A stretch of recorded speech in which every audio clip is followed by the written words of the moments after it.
يضمني وهو غطاء. Assalamu alaikum wa rahmatullahi wa barakatuh.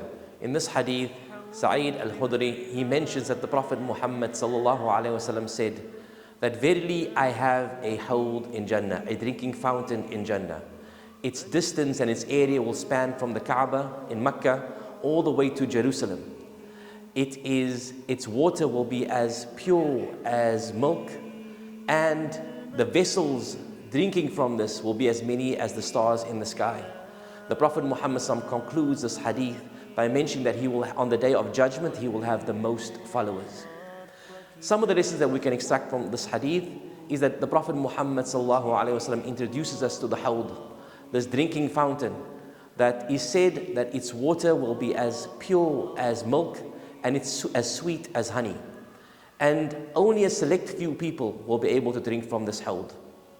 The Prophet Muhammad in this hadith also mentions the Kaaba and Jerusalem, two of the places that our hearts turn towards and our hearts yearn to be at.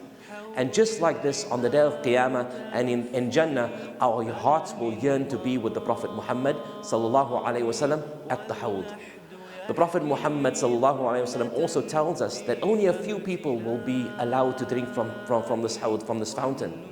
And those people will be the ones who uphold the sunnah of the Prophet Muhammad sallallahu alaihi wasallam and do not innovate anything within the religion. And then the Prophet Muhammad concludes by saying that on the day of judgment, his ummah will be the largest and the biggest.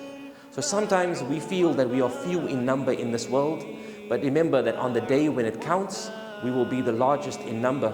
We ask that Allah subhanahu wa ta'ala allows you and me to be able to drink from the hawd and from the Prophet Muhammad's hands on the day of Qiyamah and in Jannah. And we ask that Allah subhanahu wa ta'ala allows us to be resurrected with the Prophet Muhammad sallallahu alayhi wa sallam.